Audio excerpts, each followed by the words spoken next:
Assalamualaikum warahmatullahi wabarakatuh. Pada hari ini, kami kumpulan 2 yang terdiri daripada saya, Zaman Tuan Syikin binti Zainal Nizam, Anis Rumaisyah, Muhammad Izzat dan juga Haikal Hafi ingin membentangkan tentang kertas kerja kami yang bertajuk Penularan COVID-19 dan kesan-kesannya kepada pembangunan sosioekonomi Malaysia.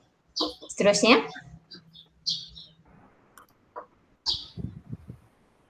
Baik, saya akan mulakan dengan pengenalan kertas kerja kami.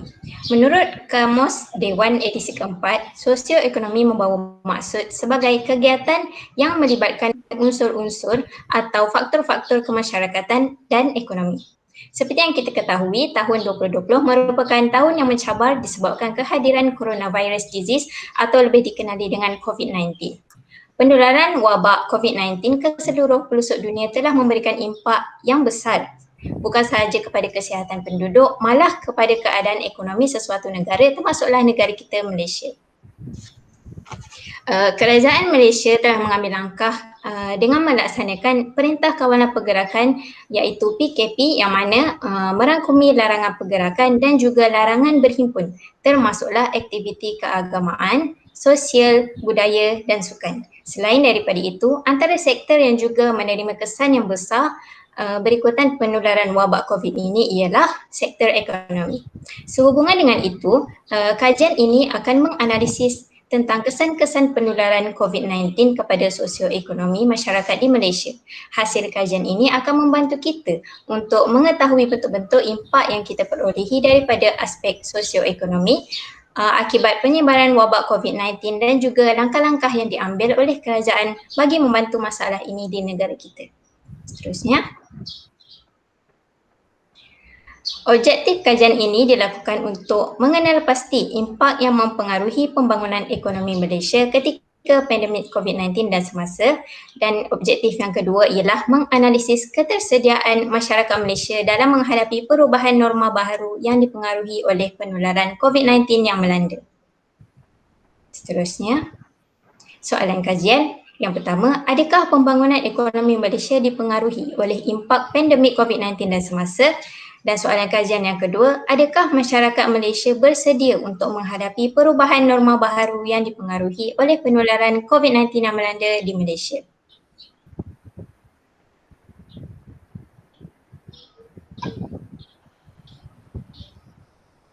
Okey, untuk menyambung daripada kawan saya Zaman Tuan Syikin, saya Muhammad Izzat bin Rosli akan menerangkan kepada semua tentang metodologi kajian. Yang pertama, pengumpulan data kajian ini memanfaatkan masyarakat untuk mengetahui perangkaan data kes COVID-19 diperolehi daripada aplikasi Telegram Crisis Preparedness and Response Center CPRC Kementerian Kesihatan Malaysia KKM yang menjadi wahana penyampaian maklumat rasmi dan terkini kepada masyarakat pengguna. Sumber Majlis Keselamatan Negara MKN yang menghimpunkan maklumat tentang kes COVID-19 dan Perintah Kawalan Pergerakan PKP terkini di dalam aplikasi Telegram. Ini telah dilanggan lebih daripada 1,309,009 individu setakat 15 Mei 2021. Seterusnya, maklumat yang dikongsi dalam aplikasi CPRC KKM ini diperakui kesahihannya kerana sumber maklumatnya diurus oleh pihak KKM. Maklumat yang disalurkan melalui aplikasi Telegram ini menjadi pautan utama kepada masyarakat untuk mengetahui info yang sahih berkenaan kes COVID-19. Analisis data merangkumi perangkaan kes COVID-19 sepanjang PKP Fasa 1 hingga PKP Fasa 3. Daripada metodologi kami menggunakan Big Data merupakan istilah umum untuk sebarang koleksi set data yang begitu besar dan kompleks yang begitu sukar untuk diproses menggunakan alat pengurusan data yang sedia ada atau aplikasi pemprosesan data tradisional. Big Data juga dikatakan akan meningkat seiring dengan berkembangnya teknologi internet. Jutaan orang memproduksi video yang terdapat di YouTube, status di Facebook, dan Big Data juga mempunyai 3 ciri utama iaitu yang pertama, volume. Volume adalah data yang besar pada foto di Instagram dan lain-lainnya. Himpunan data yang diproduksi telah menghasilkan volume yang begitu besar dan tersimpan secara formal digital dalam internet. Yang kedua, velocity. Volume data yang banyak telah menambahkan lagi darjah kepentasan yang begitu cepat sehingga menyukarkan pengguna untuk menguruskan keadaan tersebut. Dan yang terakhir, variety. Data yang begitu banyak dan cepat tersebut memiliki jenis yang pelbagai, ada teks gambar, video, foto, animasi dan lebih banyak lagi jenis data yang lain. Ini adalah hasil pengumpulan daripada kumpulan kami, daripada data yang kami perolehi, terutama daripada aplikasi Telegram yang mempunyai maklumat yang sahih.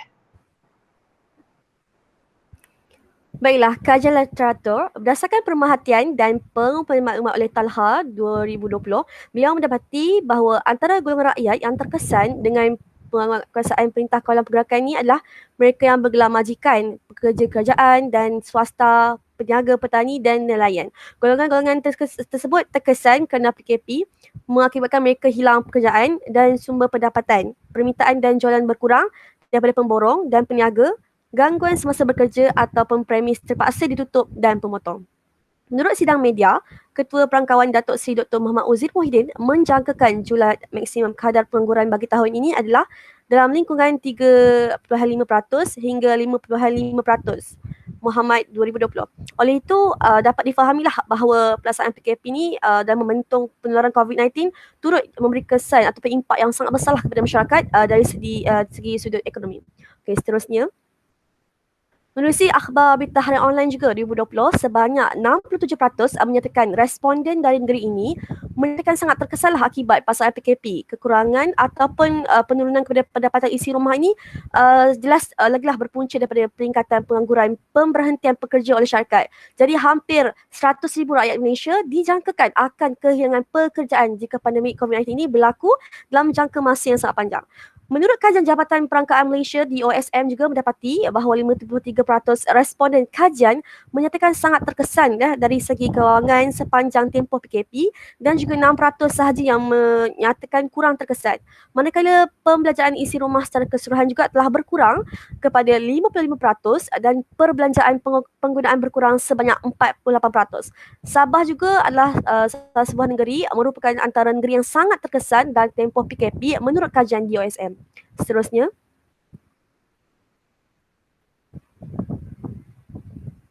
Berdasarkan pemerhatian jugalah dan pengumpulan maklumat oleh SARI, Jabatan Perangkaan Malaysia 2020, menerusi sektor penerbangan merupakan antara yang paling terkesan memandangkan sebahagian besar negara menutup pintu kemasukan dari luar. Antara sektor lain yang turut terjejas akibat PKP ialah sektor pertanian, makanan, peruncitan, pengangkutan pelancongan dan pembinaan. Dalam sebuah artikel jurnal yang bertajuk Kesan Pandemik COVID-19 terhadap sumber pendapatan isi rumah, iaitu kajian kes sempurna Sabah ditulis oleh Rosdi Amintullah Burhan Abdullah 2020, dalam sektor pertanian, beberapa usahawan tani berdepan kesukaran untuk memasarkan hasil tani akibat pelaksanaan PKP. Jadi usahawan-usahawan tani yang terjejas membuat keputusan yang bijak dengan beralih pada medium jualan atas talian seperti Facebook dan WhatsApp untuk memasarkan hasil tani dan mengambil langkah untuk membuat penghantaran dua persendirian. Tujuannya adalah untuk penjimatan kos operasi melalui pengecilan skala perniagaan. Sebab itulah kalau kita tengok sekarang ni jualan atas talian sangatlah digalakkan lah oleh rakyat Malaysia untuk tingkatkan lagi ekonomi Malaysia. Menurut artikel jurnal bertajuk Analisis Tingkah Laku Sosiologi Malaysia berdasarkan teori interaksionalisme melalui perangkaan data kes COVID-19 2020, perubahan amalan sosial budaya dalam kehidupan seharian sedikit sebanyak memberi kesan kepada pemikiran masyarakat dan juga cara hidup yang baharu dan terbatas. Oleh yang demikian, tema normal baharu yang telah diperkenalkan oleh Perdana Menteri Malaysia, Tan Sri Muhyiddin Yassin, menjadi cabaran baharu bagi rakyat Malaysia cuba untuk mengadaptasilah suasana dan kehidupan baharu pasca PKP akibat pandemik COVID-19. Hassan 2015 juga turut mengutarakan kaitan sosiologi dan kesihatan dalam kajian beliau terhadap gaya hidup Muslim di Malaysia melalui hubungan antara aspek gaya hidup agama dan juga kesihatan umat Islam di Malaysia. Dapatan kajian ini jelaslah menunjukkan bahawa tindakan yang berkaitan dengan kesihatan sangatlah dipengaruhi baik secara langsung ataupun tidak langsung oleh pilihan gaya hidup yang berkaitan dengan kesihatan yang dilakukan pengguna setiap hari sesuai dengan ajaran Islam. Penelitian ini membuktikan bahawa terdapat hubungan kuat antara agama dan tingkah laku yang berkaitan dengan kesihatan tercermin. Penyelidik turut menyerangkan bahawa pendekatan holistik Islam terhadap kehidupan memberi kemampuan untuk mengekalkan kesihatan fizikal dan kesejahteraan minda dan rohani. Ringkasnya, kajian ini turut menghubungkaitkan hal sosial dan kesihatan pada peringkat gaya hidup. Seterusnya. Menurut Azizul Johirin 2020, 2020, kekangan masa dan kewangan juga menyebabkan sebahagian besar usahawan tani terpaksa jimatkan kos dan tidak mengupah pekerja. Aktiviti perniagaan juga turut terjejas, jadi perniagaan tidak dapat beroperasi lah seperti sedia kala kerana waktu operasi yang terhad semasa tempoh pelaksanaan PKP. Menurut Kasim Mansur juga menyatakan sektor pancongan juga menerima impak yang besar yang sangat jelas. Penutupan pintu masuk keluar negara pada orang luar menyebabkan ketidakadaan pelancong luar berkunjung ke dalam negara. Keadaan ini jelas menyumbang kepada penurunan pendapatan negara. Sektor pelancongan selangsung mempengaruhi sektor yang berkaitan dengannya seperti industri perhotelan juga mengalami kegawatan sepanjang pandemik ini berlaku. Seterusnya. Menurut dialog secara maya yang diadakan oleh pihak Suruhanjaya Hak Asasi Malaysia Suhakam pada 20 April 2020, pihak NGO dan Bar Council menyatakan kebimbangan terhadap impak COVID-19 terutamanya pada masyarakat orang asli. Antara isu yang dibangkitkan ialah masalah data penduduk data kampung orang asli yang tidak terkini dan menyeluruh. Pelibatan NGO yang terbatas, impak serta birokrasi pakej bantuan prihatin National BPN yang tidak kesampaian kepada masyarakat orang asli. Seperti mana kita tahu, orang asli sendiri pun mereka kurang ilmu mengenai tentang kemudahan internet dan sebagainya. Menurut NGO Center for Orang Asli Council COAC juga, PKP telah menyebabkan kekurangan makanan di perkampungan orang asli. COAC juga telah melancarkan tabung COVID-19 orang asli, The COVID-19, untuk membekalkan makanan dan face mask serta hand sanitizer kepada masyarakat orang asli. Seterusnya.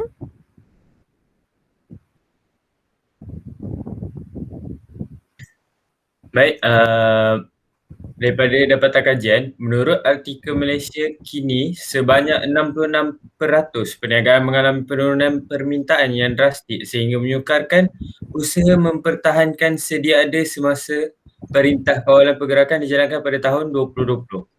Oleh itu, ekonomi Malaysia dijangka berkembang lebih perlahan, iaitu antara 0.4% hingga 2.5% tahun ini, dengan potensi mengalami penguncupan pertumbuhan atau kemelesetan teknikal pada separuh pertama ketika pandemik COVID-19.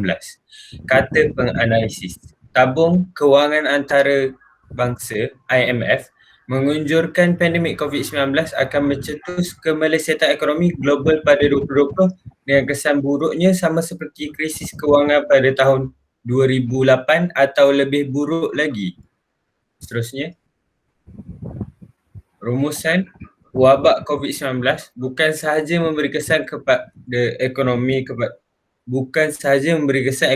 negara secara keseluruhannya, tetapi juga memberi impak kepada sistem sosial dan ekonomi. Masyarakat perlu lebih sedar dan peka kesan kelembapan ekonomi disebabkan COVID-19 akan bertambah buruk. Berdasarkan keadaan semasa, Malaysia dijangka mengalami perubahan besar terutama dalam landscape sosioekonomi masyarakatnya akibat COVID-19. Evolusi sosioekonomi Malaysia pasca COVID-19 bakal terjadi tidak lama lagi. Walaupun kerajaan memulakan langkah dengan pengenalan pakej rangsangan ekonomi, masyarakat wajar memanfaatkan bantuan diperoleh sebaiknya. Justru, masyarakat mesti bersiap siaga, bukan sahaja dari segi fizikal, bahkan perancangan kewangan supaya berjaya mengharungi krisis ini. Baik, ini adalah sebahagian daripada video yang menceritakan kesan pandemik, bagaimana corona memberi kesan kepada Malaysia. Seterusnya. Ini juga bibliografi dari semua rujukan. Sekian, terima kasih.